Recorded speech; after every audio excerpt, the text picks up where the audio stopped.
Hello everybody and welcome back to the British Pokemon League.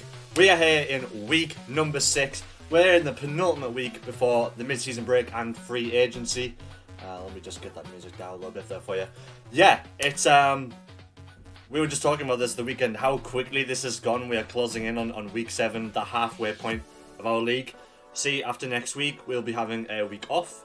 And free agency, as we've said, will begin. And teams will be allowed to make any trades with other teams, or they'll be able to pick up any of the free agents available in the tier list.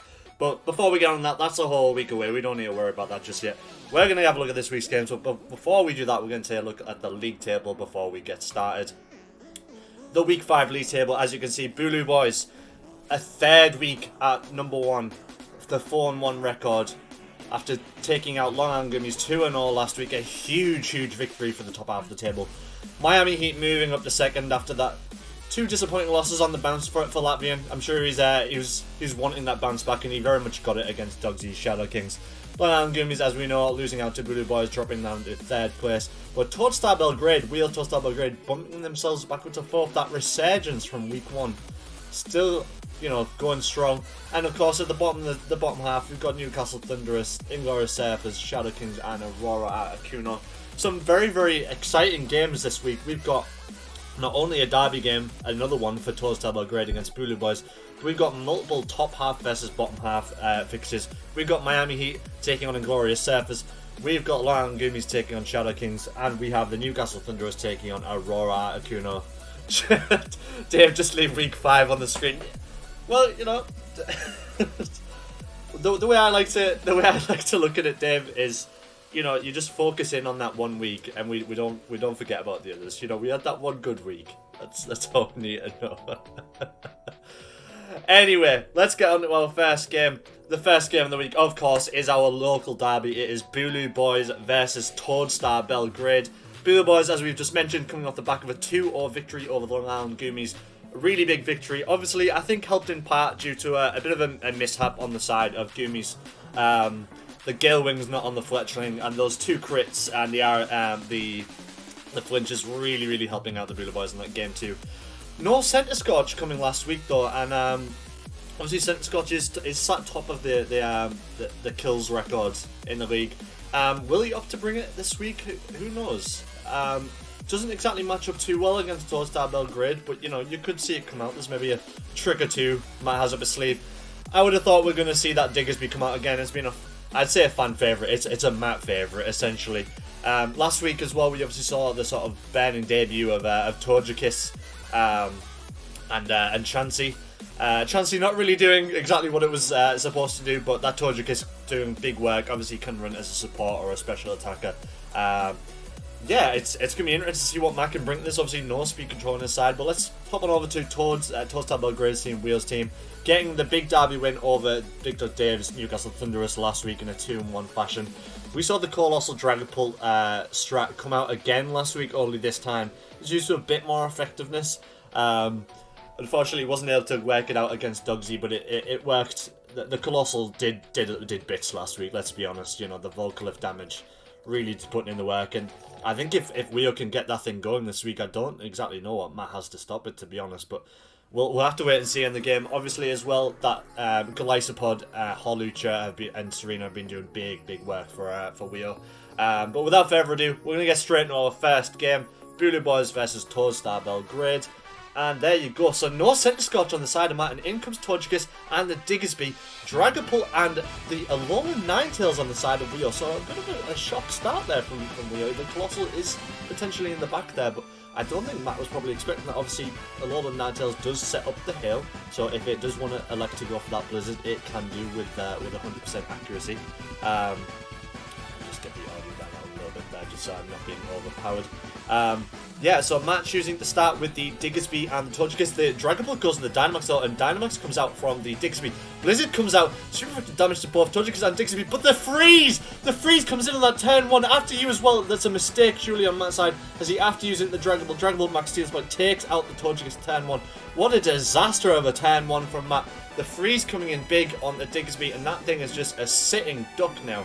Matt there trying to decide what to bring in. Instead, in comes the Piloswine, with the shiny colouring there. And that's a great start for you. Obviously, most of Matt's team is a physical attack, and they've got that defense buff there, and it's going to be very, very hard for Matt to get anything going now. He's going to have to hope for that next turn Thor out from Diggersby, or that Diggersby is just in an absolute world of trouble. Alone Ninetales completely walling that open duo. Blizzard comes out again, doesn't quite take out the Diggersby, he's about 10% health. Max Steel Spike comes into the Piloswine, does quite a bit of damage with that Eviolite coming in strong on the Piloswine. Diggersby stays frozen. Stone Edge comes out onto the Alolan Ninetales, but that defense buff, 2 times defense, it's just barely doing anything. You would have thought it would have been done a big chip damage there, but doing maybe about 25% damage there. And this is a great start from Weo. You know, he's completely walled the main threat and taken out the Togekiss straight off the bat. Blizzard comes out, does hit the Diggersby. The Diggersby is gone. It just sat there in Dynamax and did absolutely nothing. Piloswine living through the max airstream thanks to the Protect. And Dragapult's Dynamax finally ends, but that's no Mons down on the side of Weo. And there's just a Heracross and a pretty much dead Piloswine on the side of Matt. What a dreadful start for Bulu, boys. You would not expect this from our informed top-of-the-table team. And Weo's come out and just completely walled this team of Matt's. Absolutely big props to Weo in this first game. That freeze really coming in huge. And those 2 Max Steel Spikes have pretty much they've walled Matt. The Piloswine goes down to the Blizzard. Fly comes out. Close combat comes in with the Heracross. The Alolan Ninetales doesn't quite go down. But again, that defense buff really having it out there. And Dragapult electing to use the Fly. Heracross protects, stops that Blizzard coming out, and stops that Fly from coming out. Obviously, Matt does have that advantage. He can just keep protecting over the Fly. And he's got to just, I suppose, hope for the Blizzards to miss so he can at least get one Pokemon down here and start getting something going, you know, because it's really been an atrocious start. Blizzard comes out, it does get the miss. Fly comes out from the Dragon Ball. Close combat into the Ninetales, and that is at least one down. The Heracross finally getting that Ninetales KO'd, and now he's just got Dragon Ball and Hawlucha to face off with. Heracross, all the odds stacked against him, a flying Hawlucha and a fly from Dragapult. You've got to think this is game 1, unfortunately. Brave Bird as well, yeah, as you would expect from Hawlucha. Heracross isn't going to be able to do anything here. Brave Bird comes out, goes first. The Cobra Berry's not going to stop it from going down. That is game number 1 to Weo's Toed Star Belgrade. Dreadful start from Matt's Bulu, boys. Obviously, you've got to think that freeze is going to be doing a lot of work, and the after you misclick really hurting him that first turn. But let's see if we can have a chance. It's both the same duos lined up from both teams, Diggersby and Togekiss, and Dragapult and Alolan Ninetales. Can Matt get the strat off that he wants to get off? Obviously, it seems like that Alolan Ninetales is scarfed. It is moving way faster than anything else on that field, and it's even moving before Dragapult. It certainly looks like the Togekiss is scarfed as well to get that after you play off before Dragapult goes. Blizzard comes out. No freeze this time, but it's doing such a big amount of damage. After you comes out, Max Hailstorm from the Diggersby, from the Diggersby onto the Dragapult. Max Phantasm, though, that's got to be a mistake. That doesn't do anything to the Dragapult. Dragapult goes down to the hail damage. That's a much better start for the side of Matt. He's at least got 1 down. If he can get it after you play off and maybe avoid that that Blizzard taking out the Togekiss, he can maybe get something going here. He looks like he's going for the same play, but in comes Serena from that. And the crit onto the Diggersby takes out Diggersby and Togekiss. That's 2 Mons down in 1 turn. It went from a great start to just terrible for Matt. He's down to his final 2 Mons of Piloswine and Heracross again, not electing to swap it up with the Chansey or the Maractus. And this is a very difficult position now. Again, Piloswine obviously is going to be weak to that Serena, the grass types. And Heracross has got to do some work here. It's got to either get a Mega Horn off or try and get a close combat out, take out the Ninetales and get something going, because it is currently 3 Mons to 2. And, you know, yes, the Dynamaxes are gone on both sides, but it's not a great start. That Blizzard's going to be doing so much in that hail. Takes Heracross down to half HP. The close combat doesn't quite take out the Alolan Ninetales. High Jump comes out. Piloswine are able to live that, thanks to but they miss with the Icicle Crash. How huge could that be? The Icicle Crash, a 90% accuracy move missing from the Piloswine. You've got to think another High Jump kick or a a power whip from that Serena, and the Pileswine's going to be gone. A Blizzard as well from the Heracross. On the Heracross is going to take it out. The Blizzard getting a crit on the Pileswine. High jump kick on the Pileswine takes it out. It's a 3v1. Are we about to see our top of the table leaders lose his second game of the season? This has been a complete whitewash. Wio has played so fantastically well, and there it is. There is the 2-0 from Wio. Matt losing again his second game of the season, and the first 2-0 that he's lost this season. Honestly, what a game! I think Matt, I'd probably well, I know myself. I'd put all my stocks into a Colossal Dragapult coming out. That was what the after use strat was for, and it didn't quite work out. Honestly, massive props to Wio that Alolan Ninetales did such big damage. Obviously, I had such a big ice weakness to my team. You know, there wasn't really a lot I could do in that situation. You know, did the freeze make that much difference? As we saw in game 2, it didn't get the freeze, and it still kind of went to pot. But anyway, we've got a certain someone to hear with. We've got a quick little interview here from Wio. He's gonna talk a little bit about what happened in that first game. So we'll hand it on over to the interview which we did the other night. Hello everybody, welcome back to the interview. We have got the coach of Toed Star Belgrade here, Mr. Jurgen Hop, or Wio42. Mr. Hop, how are you feeling after that massive victory over your local rival Bulu boys? Well, Mr. Star, as you can tell from the happiness in my voice, I am delighted with the result. I can tell you seem to be over the moon. You've now pushed yourself up to second in the table. You're joint first. Did Matt do anything unexpected in this game, or was it just sort of business as usual for yourself? Was there anything you had to sort of prepare differently?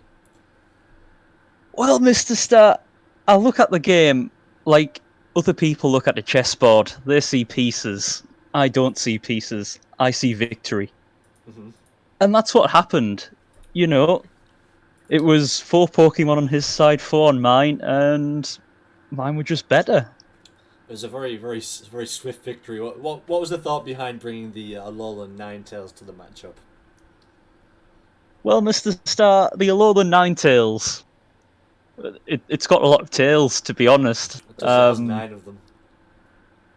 My team had far fewer than 9 tails before I brought that Pokemon, and just the sheer tail advantage alone, I feel, gave us an edge.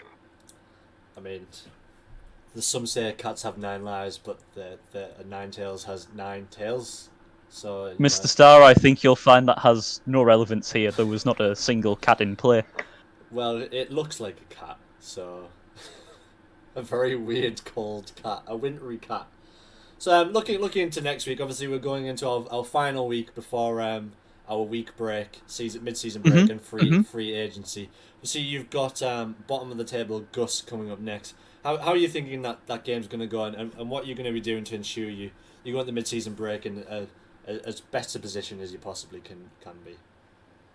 Well, Mr. Star, that is actually news to me. You see, I didn't even realise we had a match next week. Who did you say it was against? Against Gus's Aurora at Akuno. Oh, you call that a match? Jesus Christ, they've lost like every game. Oh.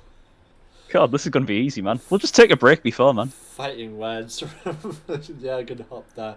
Well, I want to say thank you very much for your time, Mr. Hop. May I say one thing, Mr. Star, before I go? Of course, yes. Take the stage. Suck my large Wobbuffet. Thank you. Good night. There was the interview from Wio, of course. Mr. Jurgen Hopper, we are not mincing any of his words. Some strong words for Gus at the end there. That is going to be another spicy game next week. But now that's over and done with. Not honestly, he's so much fun to interview. Big props to Wio. An absolutely great game from him, and very much looking forward to see what you can do for the rest of the season. Anyway, our second game of the week, we have got... Whoopsie-daisies. Jumping the gun there. We have got Inglorious Surfers versus Miami Heat. Surfers, of course, getting the forfeit win over Gus last week. I think Aaron was very disappointed to get it that way, that he definitely wanted to get it on merit, but you know, you've got to take the wins where you can get them. It's put Aaron certainly in a good position now. He's making a meteoric rise back up the league table, considering he was dead bottom and looking down and out just the other week. That win against Silly seems to have really reinvigorated him. And, you know, we could see an upturn in form. That G-Max Hatterene has been doing so much work the last couple of weeks. And now he's started to bring that bolt, and I think we're really sort of seeing... we're seeing the team sort of find out its full potential, I think. You know, Cloisters came a few times. We've not seen Indeedee for a few weeks, but that's Scrafty as well with the Intim drops, and Gigalith as well has been doing some big work for Aaron. So big props to Aaron for bringing it back, and we'll see what he can do today against Latvians Miami Heat. Obviously, had a bit of a losing run. Obviously, lost 2 games on the bounce to Weo and Silly. Was looking, you know, considering he was the odds-on favourite from a lot of our coaches, he was not exactly you know playing by the form guide, but a big win against Dogsy last week, a pretty clean and confident win, I think has certainly boosted that the confidence up on that side. We haven't seen that G-Max Cinderace for a few weeks. We saw the Sucker Punch Kangaskhan onto Drifblim Strat last week, so that's certainly a possibility here. You know, Aaron is obviously going to potentially, well, we say potentially going to try and get the Trick Room off. We've not yet seen the Trick Room yet from Aaron. So it remains to be seen whether he'll try and go for that, but obviously that would be the play you'd expect for him to go to if he's able to get the Tailwind or the Max Airstreams up. We've seen a bit of Pinsir and Talonflame a lot recently as well, and Slowbro has made the odd few appearance. So honestly, as Aaron has said in his own video, Latvian team is just so versatile. It's very, very hard to predict. A lot of the Mons on there can learn a lot of different moves. Yes, they're not going to get stabbed from them, but they're going to do that damage. But without further ado, as we say again, we're going to move into our second game of the Surfers versus Miami. We'll slip up there. A little bit of a video glitch there, I do apologise for that. I will say as well, Latvian was struggling with some disconnect, as you'll see in the chat there, so we might have to wait a while for turns to go by, but it shouldn't take too long. So out comes Scrafty and Hatterini on the side of Aaron. Talonflame and Pinsir dropping first from Latvian. Scrafty getting those attack drops on the Talonflame and Pinsir, which not so much the Talonflame, but that could be, could be really, really huge on the Pinsir. You know, the longer you can sort of stall that thing out and stop it from getting Moxie, the better. I would think we're probably going to see a Dynamax from that Pinsir, to be honest. Typically when Latvian has brought it, it has Dynamax. Will Aaron elect to sort of stick with Hatterene in? You know, I would have thought he's maybe going to try and go for the Trick Room, you know, just to counter off that Tailwind that you'd expect to see from Talonflame. But is Latvian going to maybe sort of see that coming and not Tailwind? You know, there's every chance he doesn't, and just sort of sticks with it, because either way, I think Latvian's team is going to be faster. So, you know, unless that Slowbro's sitting there in the back with a sort of Trick Room reset, I don't think it matters too much to whether Latvian gets the Tailwind up or not. But we're just waiting for the Hatterene does switch out though. In comes Gigalith, gets his Sandstorm up, which does give that a little bit chunky but death. U-turn comes out from the Talonflame and does get the crit on the Scrafty, so that Talonflame is now going to swap out. In comes the Beware. We've not seen that since week 1. But Rockside comes out from Scrafty, gets super effective damage on the Pinsir and, well, just the Pinsir. Gets a bit of damage on the Beware. Max Slaughter Bite from the Pinsir does drop the special attack on Scrafty and Gigalith. Not that that's going to matter too much. Pinsir is honestly just trying to reset its attack. You would expect there's potentially a Max Knuckle coming Aaron's way to try and get back to neutral attack. That Gigalith obviously is not able to Dynamax, which could be quite big on the side of Aaron. We know obviously that G-Max Hatterene is in the back, so that stops the Gigalith from Dynamaxing. But you know, Gigalith is such a strong mono with that Sandstorm up. It's got such high speed def. If Aaron's put any kind of investment into the defense stats of that Gigalith, it's going to be very, very, very hard to take down. I know Aaron will be watching out for a potential close combat from that Beware. Rockside comes out, does miss the Pinsir, but gets an attack on the Beware and does get that flinch. Max Knuckle comes out, does take out the Scrafty and resets that attack on the Pinsir, and Pinsir is going to get that Moxie attack boost as well, as you see there, the flinch on the Beware. And that's 1-1 down for the side of Aaron. That is 4v3 advantage Latvian. And the Scrafty very much did its job anyway there. It got the attack drops. Yes, you'd hope for it to be able to maybe swap in, but you know, I think it did what it needed to just to sort of start out. Back comes Hatterene. You'd expect the G-Max Hatterene here, or maybe a swap out on the Glyph, sort of save it for the late game. If Hatterene can get up and get that G-Max Smite up, get the confusions off, you know, it's going to be a good stead. Obviously, that Fairy type damage is going to be super effective on the Beware, if as long as it can live any potential attacks, and Hatterene's in a very, very good spot. Pinsir as well, it does have that, as I said, it does have that attack boost. Gigalith is really going to watch out for potentially a Max Knuckle on that side. Beware also has the attack buff as well. You know, Gigalith is not going to enjoy taking a close combat from an attack boosted Beware. It's not going to enjoy taking a close combat anyway, but attack boosted, and it's going to be in a lot of trouble. So we'll just wait for these times to go by. As I said, pure Latvian is struggling with the disconnects to Showdown. Apparently, it is just a Showdown issue for him. It's not his internet. So I'll swap to Gigalith though. In comes Amoonguss though. There's going to be some good redirection there. Max Water Bite onto the Hatterini. Close combat onto the Amoonguss. Close combat doing quite a bit of damage on the Amoonguss. Obviously, there is that buff. But Beware's taken out by the G-Max Smite. Does get the confusion on the Pinsir. That Hatterini just about living that Max Flutter by from the Pinsir. Pinsir's Dynamax ends, and Aaron has been able to patiently wait and save that G-Max. So he's now got 3 turns to do some damage with that G-Max Hatterini. And what does Latvian have lined up? Obviously, we know Talonflame is in the back. What is his other mons here though? Is it potentially going to be the Kangaskhan? Is it going to be the Slowbro Galar? He's got a world of options here. I would think that the Slowbro Galar would be the best option into here to take out the Hatterini. And Amoonguss isn't going to enjoy taking an X's or any kind of super effective move from the Pinsir. But in comes the Slowbro, and yeah, that Pinsir's sat there confused. We've seen in the few weeks where there has been a confusion went off from the G-Max Smite. It's not always mattered too much. In fact, a lot of the time the RNG seems to sort of leave it where the confusion doesn't end up mattering too much. It could be really big here though. I think that's what Aaron will be hoping for. If you can put a stop to that Pinsir with the confusion and keep it sort of from doing any more damage, because that Moxie boost puts Pinsir in a really good position to sort of just run out. Sweet bad out time. Both sides just sort of picking them on. Pinsir does hit itself though. Shell Side Arm comes out from Slowbro, takes out the Hatterini. Pollen Puff from the Amoonguss. You would have thought there would have been a Rage Powder there. Pollen Puff from the Amoonguss trying to heal up that Hatterini to keep it in the game longer. But in comes Gigalith again. Gigalith in a great spot here. Obviously, only really a CC from the Pinsir. That there could be a potential issue here for Gigalith, but if it can get an Earthquake off or a Rock Slide, that Slowbro is going to be in a world of trouble. Amoonguss is in a bit of a spot here now, though. I think he's going to be sort of inclined to, he's going to lose it regardless here. I think he's probably accepted that. But that Gigalith, it's such a strong Pokemon, especially in the sand. You just can't write it off. Talonflame does swap in for the Pinsir, so obviously gets that confusion going. It does lose the attack buff. Earthquake comes out. There's a Shuckerberry on the side of Slowbro. Slowbro living that expanding force.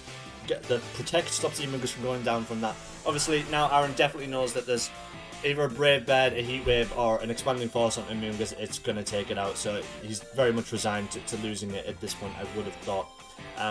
But Talonflame is pretty much, and Slowbro are pretty much walled by this Gigalith. There's not really a lot either can do. To be honest, to that Gigalith, there's only really Pinsir in the back. Brave Bird comes out, the double protect from the Amoonguss doesn't work out. The Brave Bird takes out the Amoonguss. Talonflame takes the chip damage from the oh, my brain's completely it takes a bit of damage from Brave Bird anyway, but Earthquake doesn't quite take out the Slowbro. I think we were all surprised at that. The Slowbro living the Earthquake, the Shuckerberry. Obviously already gone. You would have thought Slowbro would have completely went down, but Slowbro electing to nasty plot there, which is a surprising move. I won't lie. But Gigalith just sort of hanging around now. Aaron knows that if he can get maybe a Rock Slide or another Earthquake off, that Slowbro's for sure going down. You would expect him to maybe go for the Rock Slide in this position and take out 2 birds with 1 stone. The Flare Blitz comes out, doesn't really do much to Gigalith. There's the Rock Slide. Slowbro and Talonflame both gone. It's now a 1v1. Pinsir obviously is going to be coming in on roughly under half health. No Moxie boost for it this time though. And now it's going to be just a matter of whether Gigalith can live a close combat from that Pinsir.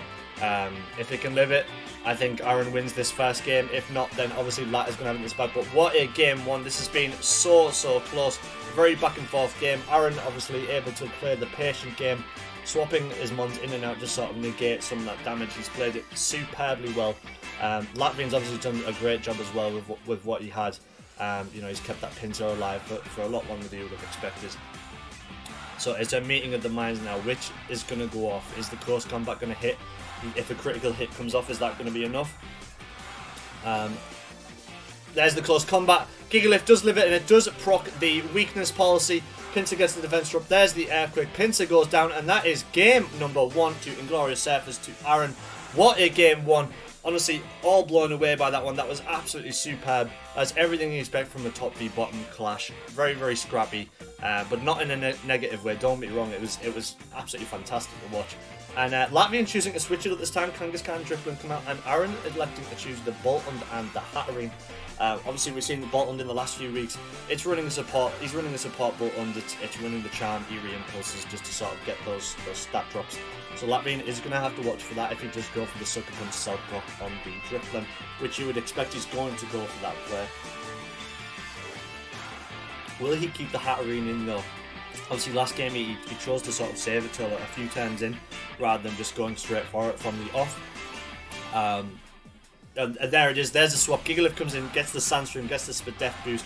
Driplim goes Dynamax. Fake out on the Gigalift. Obviously not going to affect you too much. The Thunderwave on the Boltund hits the Driplim. Doesn't get the power off that turn, but the Max Phantasm comes out competitive because this Boltund the special attack boost. But I don't think that's really going to be any concern of Aaron or Lat.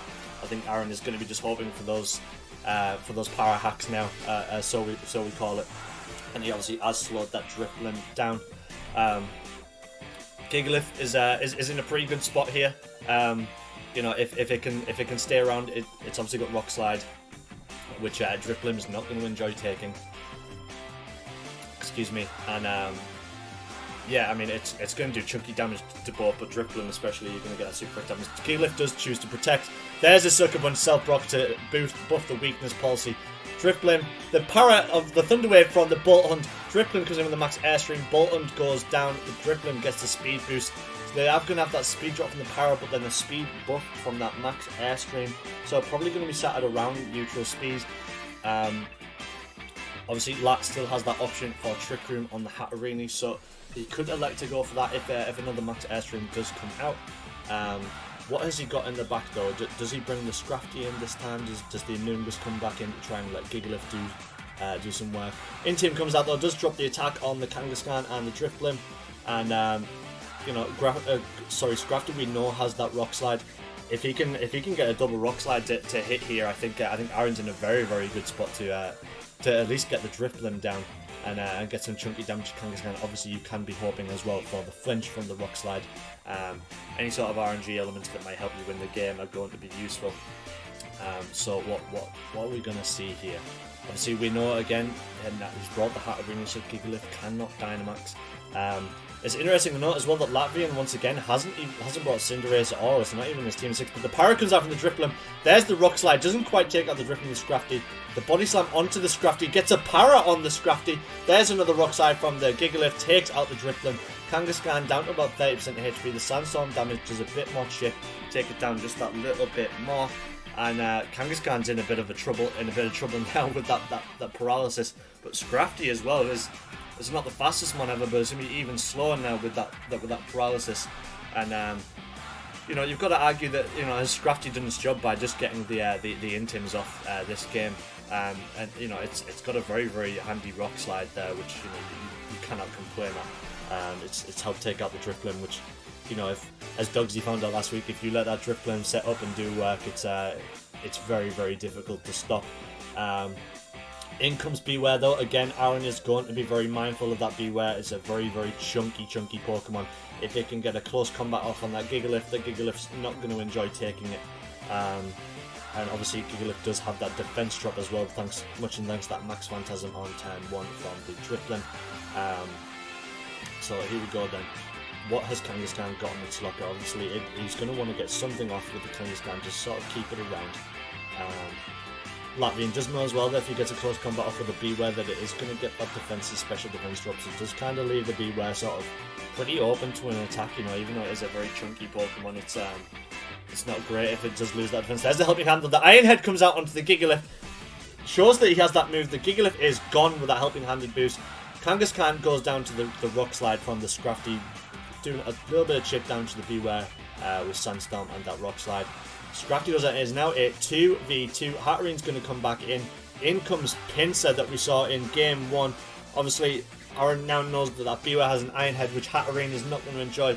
And Scrafty, with that the paralysis, I don't think it's going to get a move off before it can do anything here. So I think it's very much going to be a 1v2. But Aaron does have that G-Max still there with the Hatterene. Latvian has already obviously burned his Dynamax. And there is the G-Max from the Hatterene. X as it comes out on the Scrafty. The Scrafty goes down as a 1v2. Moxie gets on the boost on the Pincer. There's the Iron Head on the Hatterene. It doesn't quite do it with the Hatterene. The G-Max Smite takes out the Beware again. Gets the confusion on the Pincer. Is 1v1. If Pincer can get a hit here, then Hatterene could be in trouble, but thanks to that Moxie boost. But if it hurts itself here, if the Iron Sheet goes in Aaron's favour, then you've got to think that no matter what he does here, that Pincer is going to go down, and we're going to see the game 2 go to Aaron. What's going to happen here? Is the Pincer going to hit itself?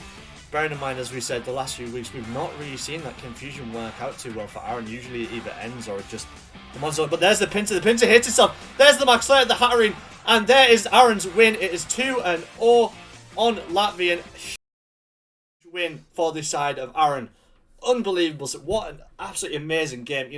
We've not had too many 2-0s that have been like that close.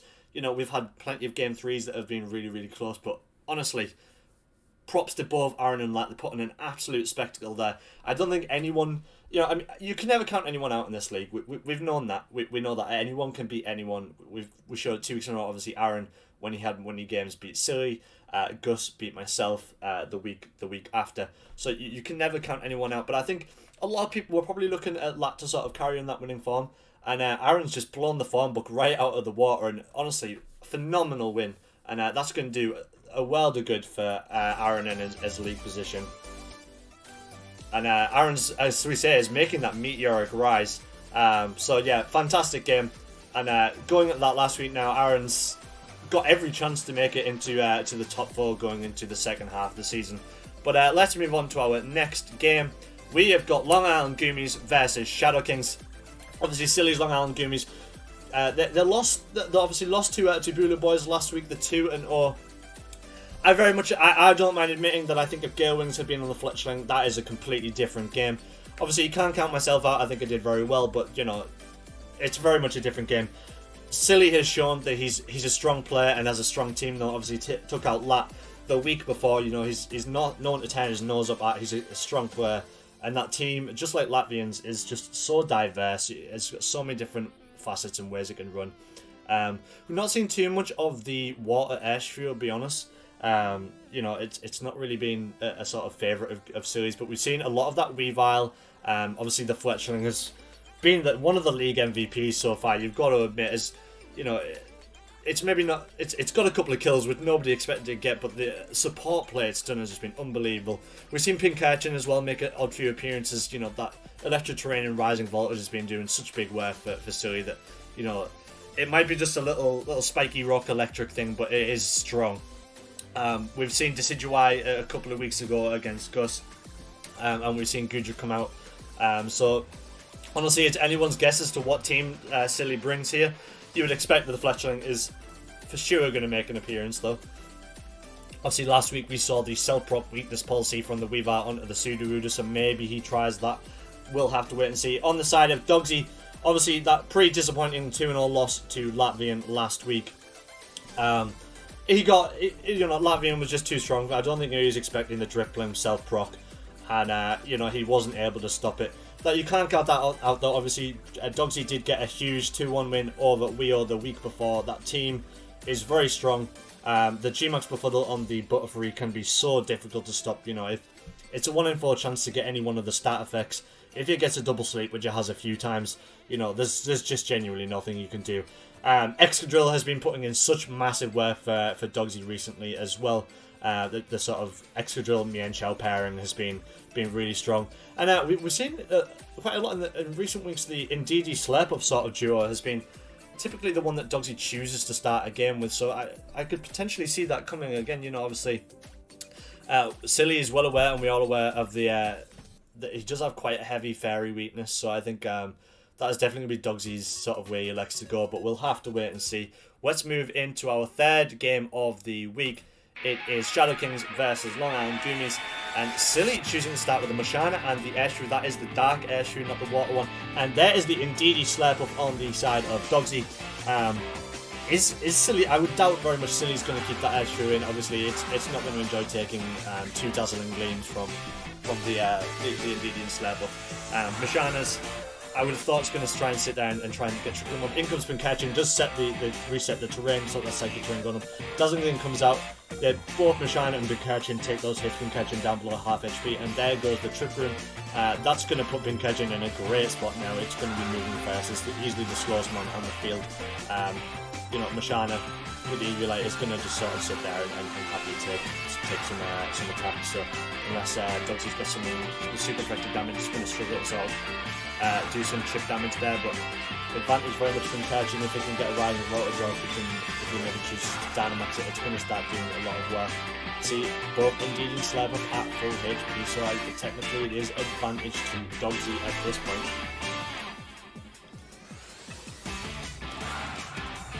The outcomes is Sudowoodo swaps out from the Mashana. Protect comes out. It's a double Protect on the side of Dogsy.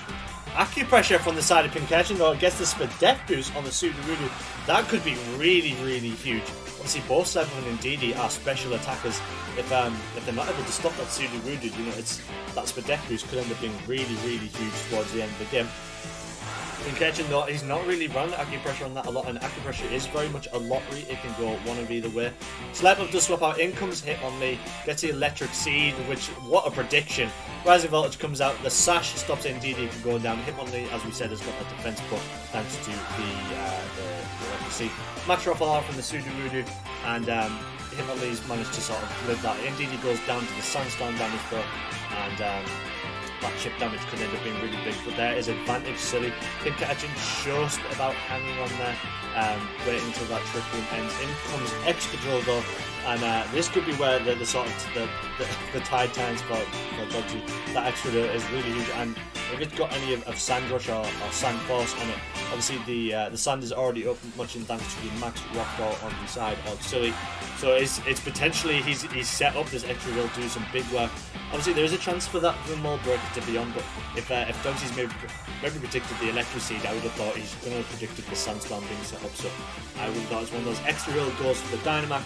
So that means that there's no button in the back. Fake Out does take out the Pinketchin. Max Overgrowth on the Excadrill just happily living that. Max Steel Spike on the Sudowoodo, and that Sudowoodo is gone. Unbelievable Oko from the Excadrill there. It just no F's given, it just takes it out. In comes Mashana and Airshrew. Silly's final two Pokemon. Obviously, Airshrew is going to be in that close combat, so Excadrill does need to watch out. He has got the defense buff thanks to the Max Steel Spike. Mashana, obviously there is another time to Trick Room. Mashana can do a little bit of damage here if it's got a Psychic move. Hitmonlee could be in a little bit of trouble. So it's not completely the game over yet. It is 3v2, which the Airshrew still sat on full health, full HP. But it looks very much like the Sand Force is on the Excadrill and not Sand Rush. So there's the Bullet Punch from the Hitmonlee on the Airshrew. Expanding Force takes out the Hitmonlee. There's a 2v2. Max Steel Spike onto the Airshrew. Takes it out. That's 2 times defense on the Excadrill. That Excadrill is going to be so hard to take out now. It's Silly is in a world of trouble with that Mashana. Obviously the Trick Room is now gone as well. In comes Slurpuff. Slurpuff and Excadrill are going to easily outspeed that Mashana. And I think this is game 1 to Dogsy. Excadrill just coming in and doing so much work. You cannot count that Excadrill out. It is so strong. And Mashana now all on its own to try and bring this back. But I don't think we're going to see it, to be honest. I think that, as I say, I think this is game 1. And a great game 1 from Dogsy. There's the Max Steel Spike, takes out the Mashana. There is game 1 to Dogsy. Well played to both players there, fantastic game. And Excadrill really putting in the work. And in we go into game 2. Dogsy choosing to electing to choose the same two that he opened with in game 1. Silly going for the Fletchling and the Mashana this time. Psychic Terrain does go up, so that is going to stop Silly from using any kind of flying attacking move on the side of Indeedee, so no Jill Wingbeat. You could potentially set up a tailwind here. But I would have thought he's maybe going to try and stick out for the Trick Room on the Mashana.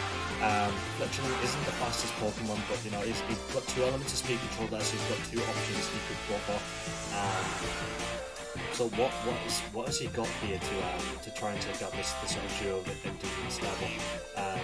People thought he's maybe going to swap in the Catching just to sort of reset the terrain, just so he can maybe use that Fletchling to his advantage. You know, you could see that he has Protect from the Fletchling. Fake Out doesn't affect the Fletchling. Thunderbolt is stopped by the Protect, and there goes the Trick Room. So Silly just really able to get that Trick Room up, which could be really, really big on the side of Silly. You know, Dogsy's got absolutely no sort of speed control on his side there, so it could be very, very problematic this if Silly can kill him. In comes the Alchemy though. We've not really seen much of the Alchemy. Ally Switch from Mashana, Expanding Force hits into the Alchemy and Mashana. Not really doing so much damage, but that Ally Switch is a very brave move. I'm not gonna lie. I would have thought he would have went for an attack with Mashana, or maybe chose to swap something in, but fair game. So the Slurpuff and Indeedee do still stick around. What is Alchemy? Obviously, Alchemy is typically a strong support Pokemon, the same as Mashana here. So it very much looks like Silly's got 3 support ones: Alchemy, Mashana, and Fletchling. So it's going to be interesting to see what one he sort of got in the back to sort of do the damage there. Protect comes out the Slurpuff, no double Protect. There's the Expanding Force from Mashana. The Decorate from the Alchemy though, that's very unexpected. There's Expanding Force and Indeedee does a little bit more damage to both Alchemy and Mashana. Slurpuff and Indeedee still hanging around as well. It's very much evens, to be honest, at this point. That Mashana though is going to be in quite a scary spot. There's the Expanding Force, takes out the Slurpuff. Decorate again from the Alchemy. That Mashana is just getting stronger and stronger. Alchemy taken out by the Expanding Force on the side of Indeedee, and that is 1 down on either side. 3v3. If Dusty can't stop the Mashana could very much just run house here with Expanding Force. It's in a very scary spot.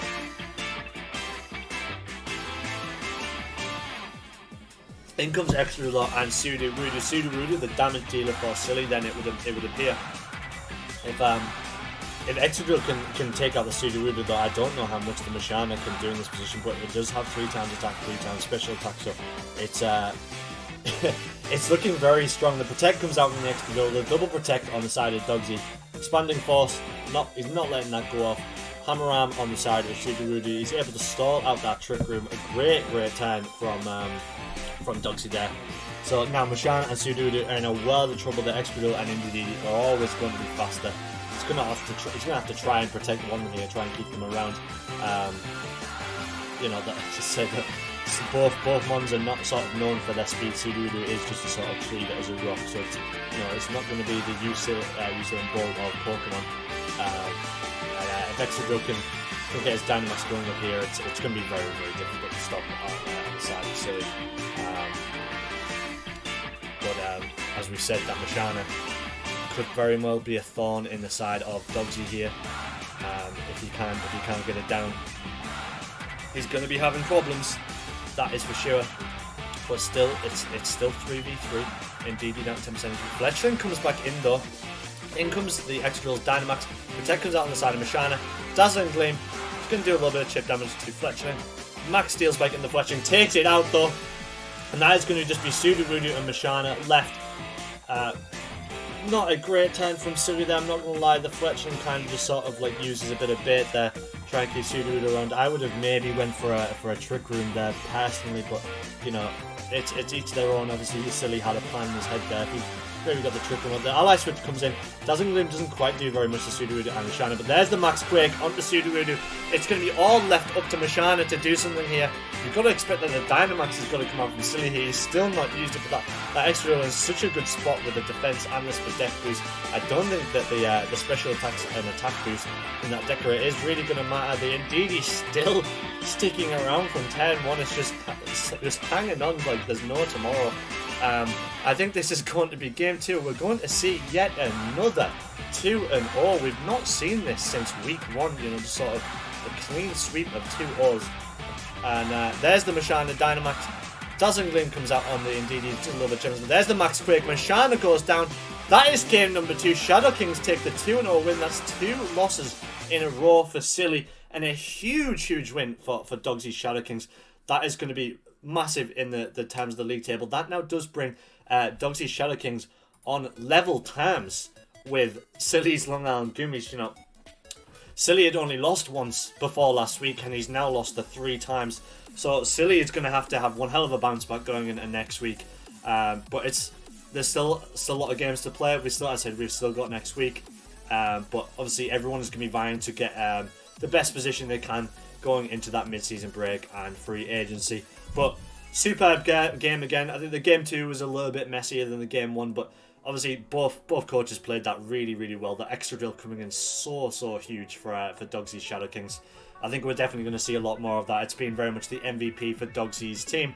But let's take it into our final game of the week. Aurora Akuno versus Newcastle Thunderous.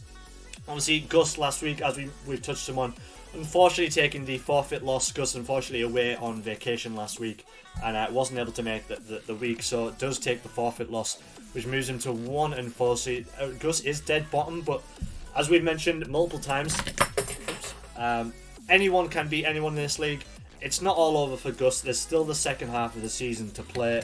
You know, could we maybe see Gus change it up in free agency? You know, he's typically run the same 4 Pokemon. You know, going into predictions here, I genuinely think it's going to be the Dusclops, Lapras, Vikavolt, T-Tar, or, you know, a variant of that, or Whimsicott.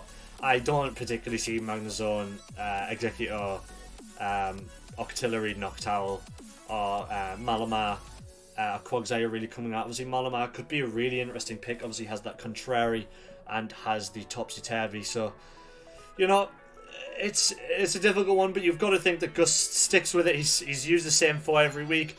Dave, however, on the other hand, has been using a lot of different variants of his teams. We saw Mamoswine finally make his debut against Toed Star Belgrade last week and put in a great shift, getting a lot of kills on the side of Dave, and that Aegislash as well. You know, I think everyone sort of pegged that Gmax Charizard to be really putting in the work, but Aegislash and Mamoswine have just been doing absolute bits. And a big shout out to Rabombi as well. You know, again, you look at it and think it's a very sort of squishy, you know, weak Pokemon, but it's been such a good support mon. You know, against Aaron 2 weeks ago, it stuck around way longer than it should have done and really did the work. Could we maybe see the Dusknoir come out on the side of Dave just to maybe reset that Trick Room from Dusclops? And another father and son battle there. But it's very difficult to predict. Dave's team, a lot like Latvians and Silly's, is very versatile. There's a lot of different ways he can run it. We've seen Ferrothorn and Steelix make their appearances. No Zweilous or Magneton yet, but we could maybe see their appearance today. But let's get into our final game of the week. Newcastle Thunderous versus Aurora Articuno. There is the Mamoswine and there is the Magnezone in the back there. Is Dave going to left to bring it with his 4? There's the Dusclops and Lapras from Gus, as you would expect, with Bombi and Mamoswine on the side of Dave to try and put a stop to the Lapras. Obviously, the Frisk from the Dusclops has found that there is an Expert Belt and a Passo Berry on the side of Mamoswine. So, Expert Belt is definitely a brave bring on the Ribombi. But, you know, so no Sash this week on the Rabombi, but, you know, there's definitely method to the madness there that we could see Rabombi do somewhere. Obviously, Dave is going to want to be trying to take out that support Pokemon as quickly as he can. I would imagine we're going to see the Protect on the Lapras while the Dusclops gets the Trick Room set up. There is the Protect. Ice Shard from the Mamoswine. So there's a bit of damage. And Dazzling Gleam is going to take about 40% damage. And there goes the Trick Room. So Dave not able to get the support one taken out, and that's going to allow Lapras to just sort of get Gigantamax up, and we're probably going to see that weakness policy proc from Rock Tomb from the Dusclops onto the Lapras, and that Lapras is very, very, very difficult to stop once it's in Gmax form. Has such a high HP, has pretty good defense and special def. You know, it's nothing a tiny nose up, and if it gets the resonance set up and gets that Aurora Veil, you know, it's incredibly difficult to stop. You know, unless you've got a Brick Break on your side to sort of break those screens, it's very difficult to take down. Rock Tomb there from the Dusclops gets to sell proc onto the Lapras, drops its speed as well. Resonance on the Rabombi takes it out. There's an Orco. Earthquake on the side of Mamoswine does a little bit of chip damage to put on both sides. That Aurora Veil is going to sort of negate some of that damage. Aegislash now comes in on the side of Dave. Obviously, we know Dave's team can run in Trick Room. There is obviously the speed drop on Lapras, which is going to make it slow, but Trick Room also potentially benefits Dave here. Obviously, the Mamoswine is the sort of the black sheep there. It's a pretty speedy Pokemon, but Aegislash, you know, it's not the slowest one, it's not the fast one. The Pain Split though from the Dusclops keeps it in. Max Geyser on Aegislash doesn't quite take it out, but there's the rain set up. Max Steel Spike onto the Lapras does get those defense buffs. there's the Earthquake doing a little bit more chip damage. But he does take out his own Aegislash. That's really huge. His Aegislash just Dynamax.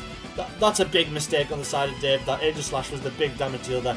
And in comes Incineroar. And Incineroar's in a world of trouble here. Obviously, he can't get a fake out on either Mon here. What can Mamoswine? Obviously, if it Earthquakes again, it's potentially going to take out its own Incineroar. Nightshade comes out onto the Incin. Max guys it onto the Incin from the Lapras. There is the Incin gone.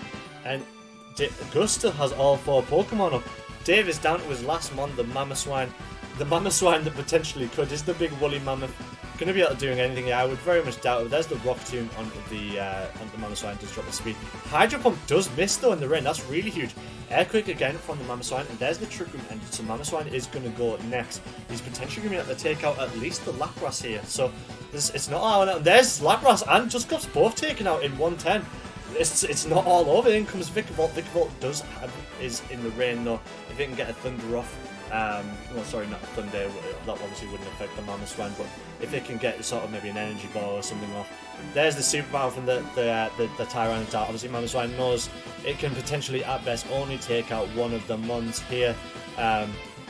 Big shame though. It very much looked like Dave could maybe bring it back, but there's the Tyranitar and the Vikavolt. Levitate on the Vikavolt stops him going down. There's the Super Power from the Tyranitar, which doesn't go down the Earthquake.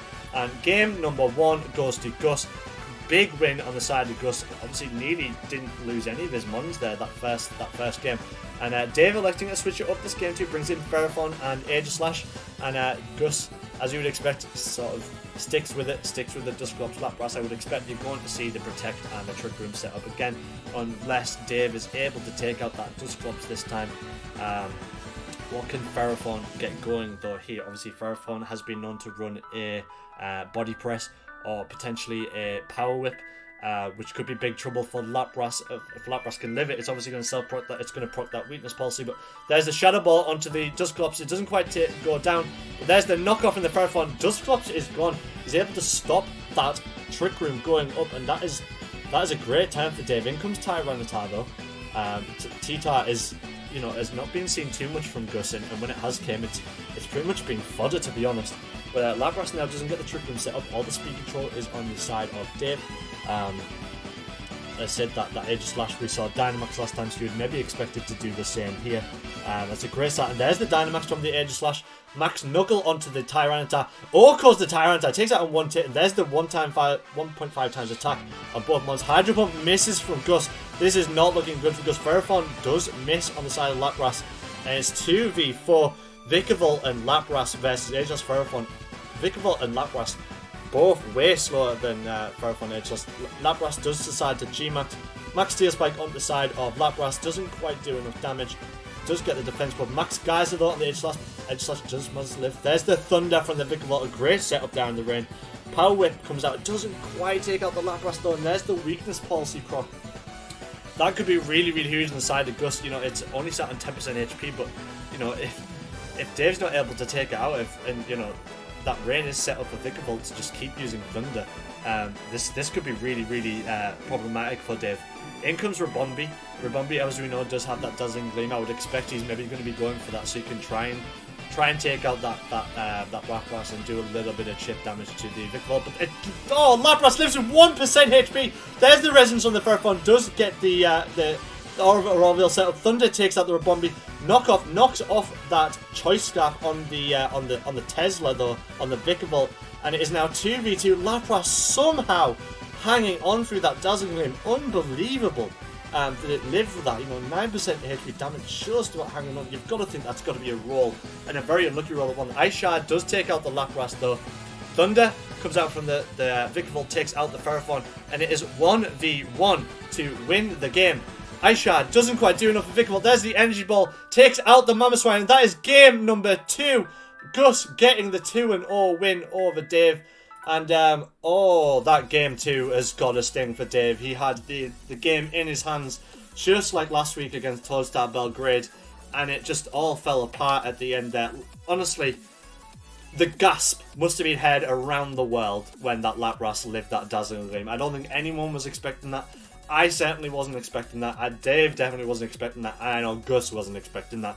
So, absolutely unbelievable. Obviously, gotta say big props to Gus. You know, he lost. He had the forfeit loss last week.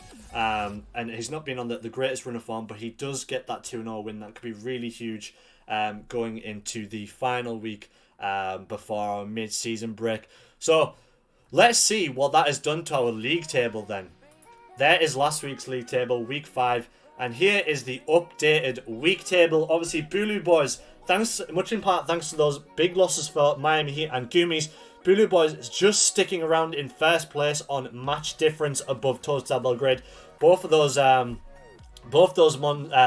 teams, sat on a 4-2 record going into that final week. So anything could happen before that final week, you know.